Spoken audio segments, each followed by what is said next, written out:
La Haftara de Noach est dans Ishaïa, 44e chapitre ou 50e aussi. Et on va essayer de comprendre le rapport qu'il y a entre la Haftara et la paracha. Je vous renvoie au cours qu'on a fait sur la paracha qui est dans Espace Torah, vous pouvez le voir dans les archives. Mais là, on va faire un cours sur la Haftara. Or, ce qui est tout à fait extraordinaire, c'est que dans cette Haftara, Dieu promet au peuple juif qu'il ne sera jamais détruit. Il promet que celle qui a l'air d'être délaissée par l'histoire, le peuple dit Jérusalem qui a l'air d'être, Rachid dit que c'est Jérusalem, et le peuple d'Israël qui a l'air d'être délaissé par l'histoire, détruit sans projet, sans avenir, sans enfant, sera l'entité qui sera le plus bénie. Alors que Édom, alors que l'Occident qui a l'air de recevoir toutes les bénédictions, ces bénédictions eux-mêmes se transformeront en malédictions, etc., etc. Et Dieu surtout promet à Jérusalem et à Israël l'éternité, le fait qu'elle ne sera jamais détruite. Et il lit cette promesse à Noach, et c'est pour ça que la Haftara de Noach est ce passage de Ishaïaou, de Isaïe, parce qu'il dit, de la même façon que j'ai promis au temps de Noach que le déluge ne sera plus jamais possible, que je ne détruirai pas toute l'humanité, de la même façon je ne détruirai pas Israël. Alors il faut comprendre, est-ce que c'est juste parce que le texte nous rappelle Noach qu'on a mis cette Haftara dans Noach? Bien sûr que non. Le rapport entre la Haftara et la paracha est un rapport fondamental, ontologique, très très profond, et on essaiera au cours des semaines de développer chaque fois le cœur du diamant qui symbolise ce rapport entre la Haftara et la paracha. Alors, il faut d'abord comprendre que le Dor HaPalaga, qui a été puni par le mélange des langues, et le Dor HaMaboul, qui a été puni par le déluge, ont commis en essence le même péché. Les sages nous disent qu'en réalité c'était en essence le même péché, et il faut essayer de comprendre quel est ce péché. Et ce péché prend ses sources très haut. On ne parle pas ici du tout de choses simples. Donc on va essayer de comprendre quelle était l'Avera, quelle était l'infraction divine et spirituelle qui caractérisait de façon éminente le Dor HaMaboul, la génération du déluge, et Dor HaPalaga. Eh bien, c'est très simple, le texte le dit. Le texte dit que ces gens-là parlaient une safa achad, une seule parole, une parole unique. Vedvarim achadim, et des paroles unies. C'est une expression absolument magnifique dans la Torah, qui dit que c'est en même temps un pluriel, puisque dvarim, ça veut dire les choses en pluriel, ou les paroles en pluriel. Achadim, c'est un pluriel et une unité en même temps. C'est-à-dire que c'est en même temps unifié, c'est un, et c'est pluriel en même temps. Qu'est-ce que c'était? C'était une sorte de safa achad, de langage un, qui portait en lui tous les multiples possibles, toutes les formes possibles du sens. Ils aient possédé, ces générations, ce qu'on appelle le savoir absolu, l'intelligence absolue et la parole totale. Alors il faut s'arrêter une seconde sur cette idée. On parle ici de générations qui avaient compris de façon absolue le secret des choses, qui avaient utilisé un langage, quand on dit un langage, ça veut dire une parole, dont la richesse était tellement phénoménale qu'elle portait toutes les variations poétiques de l'être. C'est-à-dire qu'il disait une parole, dans ces paroles et dans la syntaxe des mots, on était capable de restituer dans la parole la totalité de l'univers. On avait donc ce qu'on appelle en Kabbalah la maîtrise des tsurot, la maîtrise des formes. Vous savez qu'il y a dans la Torah tout le temps la forme, qui veut dire la tsura, c'est la forme absolue, l'essence des choses, on pourrait dire. Et ce qui s'appelle la chomer, la matière, qui permet à la forme pure, à l'intelligence, de se concrétiser dans la matière. C'est toujours les deux choses. Or, la forme est purement active. C'est elle qui imprime. La tsura imprime la gestuelle intellectuelle. Elle imprime le secret des choses. Elle imprime la fulgurance de l'intelligence. Elle est le jet de lumière qui dit et qui structure le monde. La matière est toujours passive. Elle reçoit les choses. Or, c'est à ce moment-là que la faute a eu lieu dans le Dor HaMaboul. C'est qu'à un moment donné, le peuple humain, puisque vous savez que Noach, c'était en réalité le projet d'une humanité qui s'est avortée, puisque Dieu pensait que Biechol, au début, créait une humanité parfaite à partir de Adam Arishon, et que quand il a vu que ça ne marchait pas, il a détruit cette humanité avec le déluge, il a reconduit une nouvelle humanité à partir de Noah, qui trouvera sa plénitude avec Abraham, Yitzhak, Yaakov et Am Israël, le peuple élu. Donc le peuple élu, le peuple d'Israël, et s'il est élu, il est élu au sens où il va essayer d'incarner au cœur même des nations une humanité qui se présente comme le vrai visage de l'humanité, dont la vocation est de sauver le monde. Mais ça a été un remplacement. Ce qui devait être universel, ce qui devait être le fait de toute l'humanité, va être déviée au niveau de Am Israël.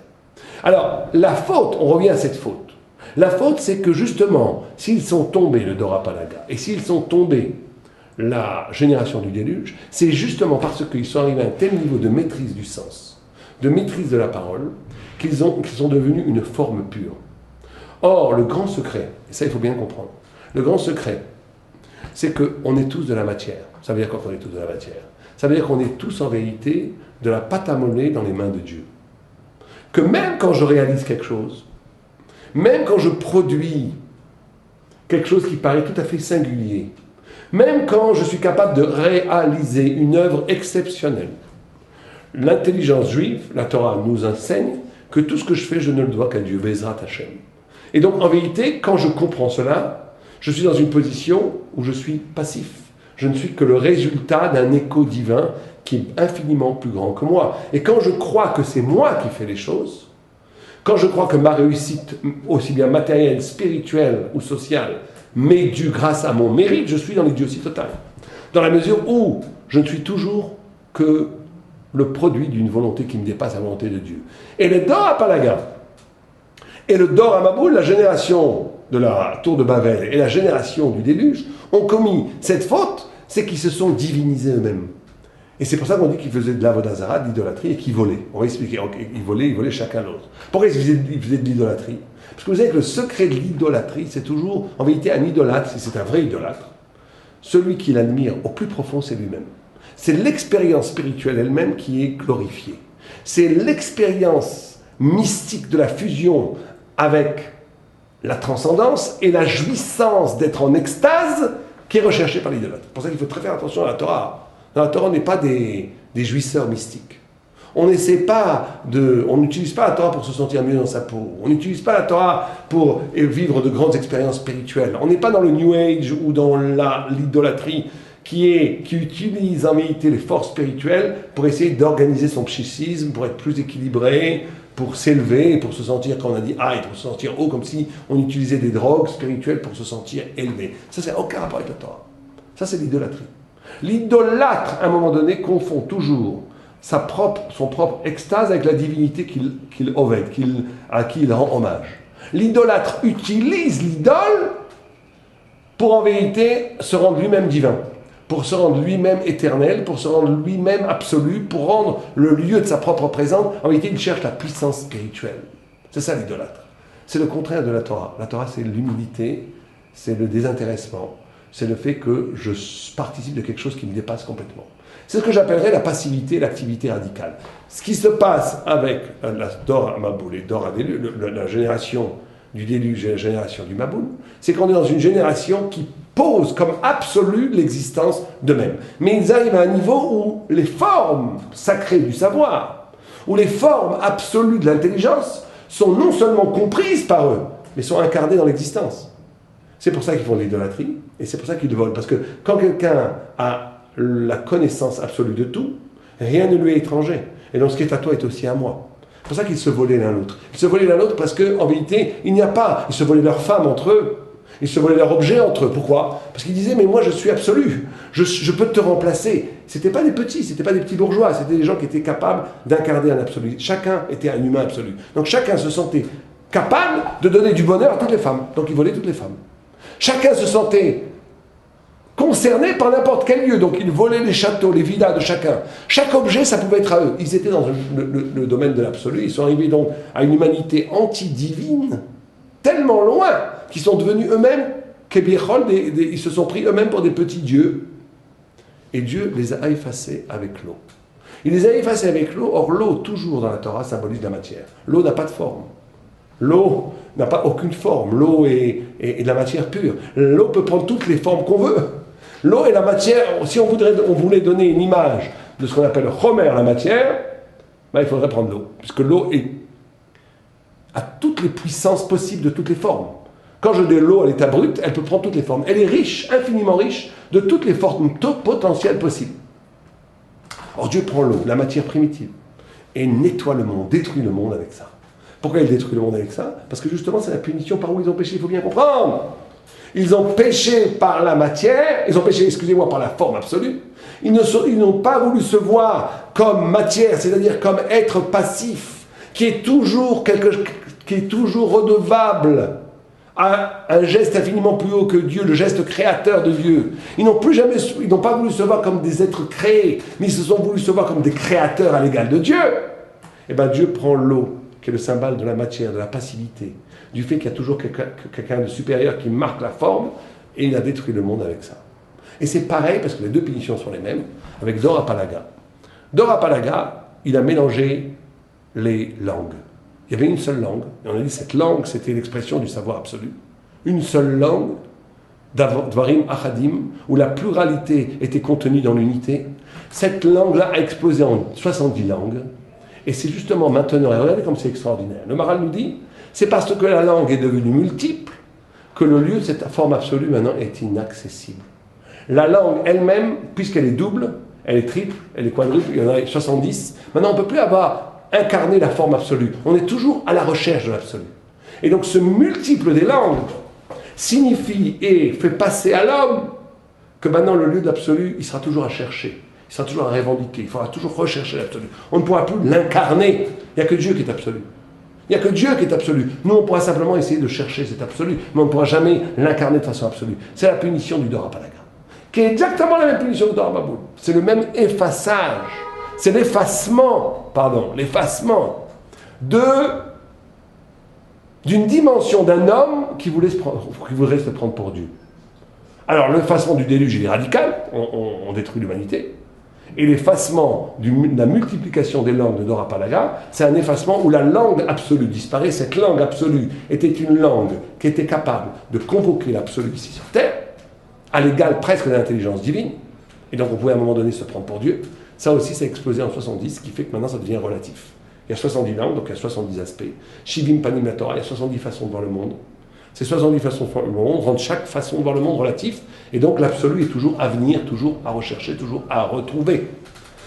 C'est d'ailleurs la raison pour laquelle, quand on regarde l'arche, la Teva, les mesures de l'arche de Noé, c'est assez extraordinaire, puisqu'elle fait 300 amotes de long, 30 amotes de haut, et 50 amotes de large. Or, quand vous traduisez ces mesures en lettres, 30 c'est la Lamed, 300 c'est Shin, et 50 c'est Nun, ça fait Lachon.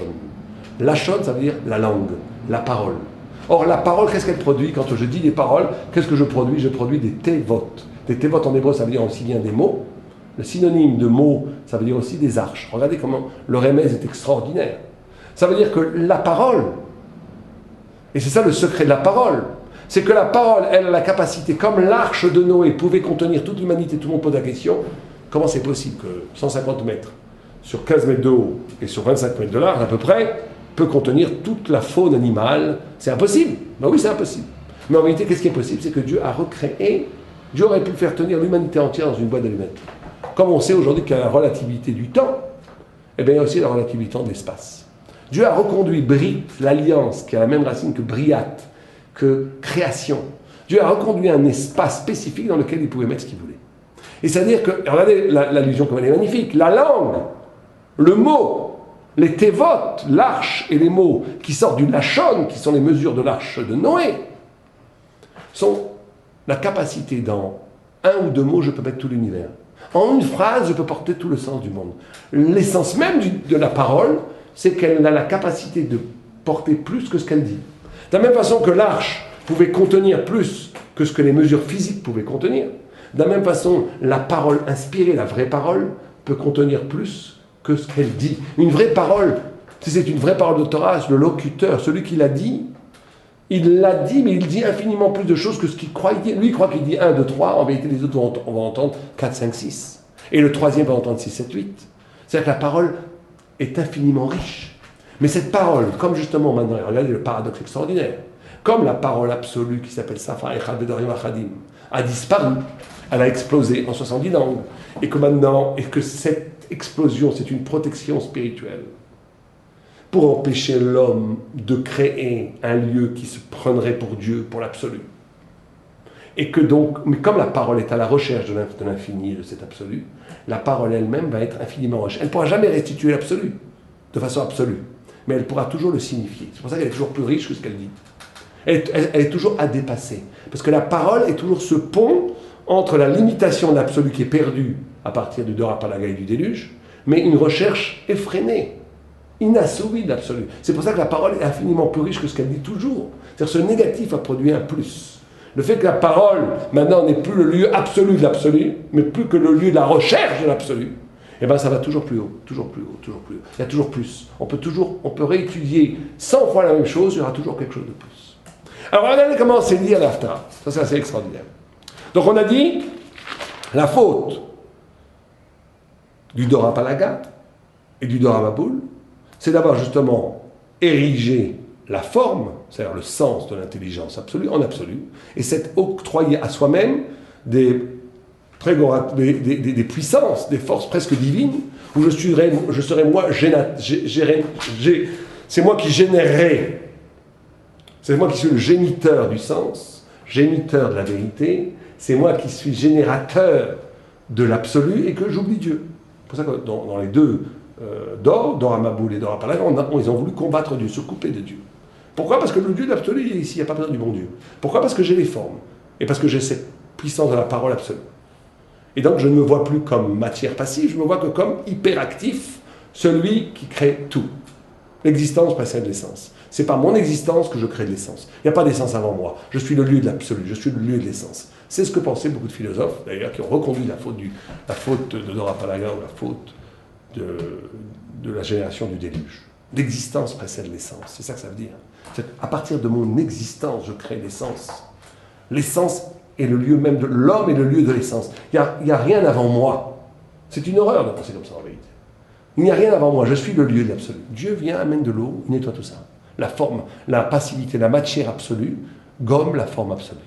Ou bien il multiplie les langues qui donnent à la parole une dimension relative, donc une dimension matérielle, et qui a lui l'oubli de la parole absolue.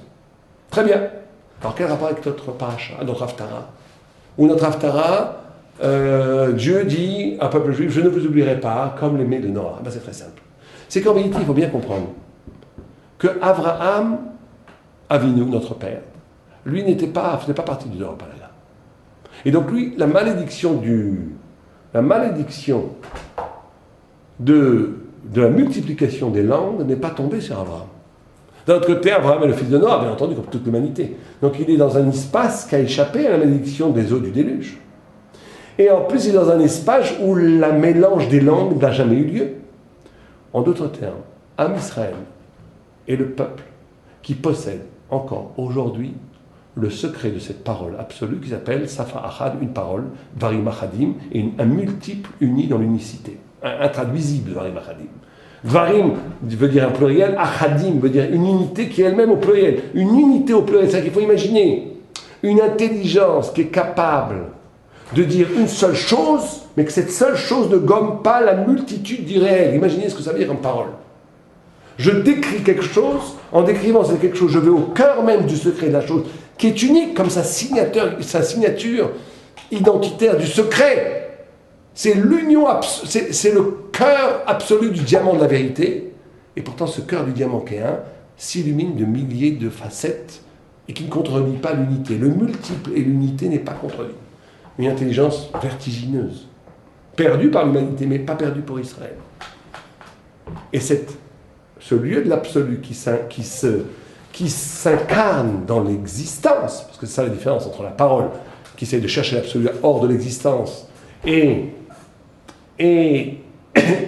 l'absolu qui est vécu dans le vécu, c'est que le peuple juif n'a pas perdu cela. C'est pour ça que le tzaddik dit, Dieu écoute. Le tzaddik gozer v'Hashem mekayem. Le tzaddik dit et Dieu exécute. C'est pour ça qu'il y a énormément de Gemarot, où à un moment donné, les sages disent que c'est kasher, l'autre dit que c'est pas kasher. Dieu dit non, c'est celui qui a raison, et la Gemara dit non, on fait la halakha, pas comme Dieu. Tu sais que le Rambam, il est possède sur l'histoire de Negaïm, où il y a une marque dans la Gemara, qui c'est kasher, est-ce que c'est tamé ou tahor? Et Dieu dit que la halakha, elle dit que c'est tahor. Dieu lui-même, dans le Laïshia Shenemala, il dit que c'est tahor. Et le Rambam, il est possède que c'est tamé contre Dieu. Histoire de fou. C'est-à-dire qu'on a ici la possibilité dans la Torah de reconduire une parole, l'Om Shamaïmi, la Torah n'est pas dans le ciel, une parole de Torah absolue ici dans l'existence. Et le peuple juif est capable de vivre Cet absolu qui a été détruit au temps de Dora Maboul et Dora Palaga, il peut le vivre ici même. Et c'est pour ça que c'est la promesse de l'Haftarah. L'Haftarah, elle dit, je ne vous détruirai pas. Je ne ferai pas comme Mé Maboul. Je ne serai pas comme Noach, au temps de Noach. Parce que je vous fais confiance, vous, Am Israël. Je n'ai pas besoin de mélanger les langues. Et je n'ai pas besoin d'apporter la matière qui va détruire les formes chez vous, Dieu, peuple juif, peuple d'Israël. Parce que je sais que même si vous avez encore le secret de cette parole unique qui intègre toute la multiplicité du réel, même si je sais que vous avez le pouvoir d'une parole absolue qui peut, Kébirol, rivaliser avec la parole divine, même si je sais que vous êtes capable d'incarner une existence qui va porter la totalité du sensé dans l'univers, même si je sais que vous êtes capable de générer des chidushim, des sfarot, des idées à l'égal de la révélation divine, puisque la Torah chez Balpé est aussi haute que la Torah chez Birta. La Torah orale a une hauteur spirituelle transcendante autant que ce qui s'est passé au Sinaï. Puisque quand un rabbi dit quelque chose, si c'est un vrai rabbi, si c'est un vrai initié, sa parole est une parole de feu qui fait loi autant que la révélation sinaïque. Et donc, je vous fais confiance que vous n'allez pas utiliser cet absolu contre moi, mais au contraire, vous allez avoir l'humilité de savoir que ce qui se passe en vous, que cette génialité du sens absolu qui vous habite à partir de l'étude de la Torah, vous allez le rendre passif. Vous allez dire en vérité, ça c'est un don de Dieu, tout vient de Dieu. Et vous n'allez pas tomber dans la perversion de dire, c'est moi le lieu d'absolu, j'ai plus besoin du bon Dieu. Ça, le peuple juif ne le fera jamais. C'est ça la grande promesse de la Haftarah. C'est la promesse que Dieu fait à Israël, qu'il est un peuple exceptionnel, au sens que ce peuple-là détient la bombe atomique dans les mains, il ne la fait pas exploser. Il détient la Torah absolue de vérité qui peut changer le monde, détruire le monde, enchanter le monde, et il ne l'utilise pas pour lui. C'est ça la grande différence. Vous savez que chez les nations, vous avez les deux côtés. Alors, sans les citer, sans citer quelques gens, car en réfléchissant un peu, tout le monde peut le comprendre. Il y a ceux qui revendiquent l'absolu, mais ça n'a aucun rapport avec leur vie. Dieu est grand et haut et absolu, c'est vrai, ils ont compris que Dieu est absolu et un. Ils l'ont compris. Mais aucun rapport avec leur vie.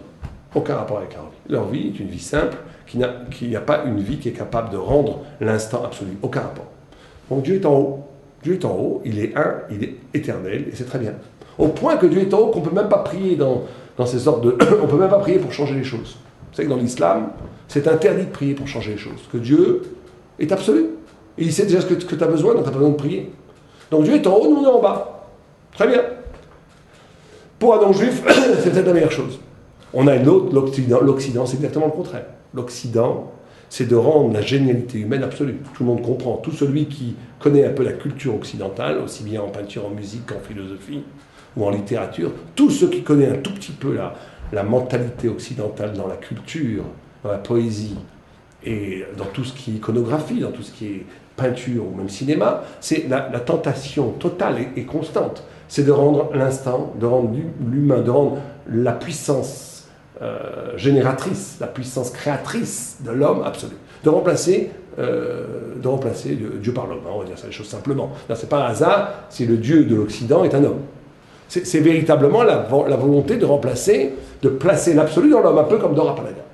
Le seul peuple qui ne tombe pas dans ces deux pièges, c'est Am Israël.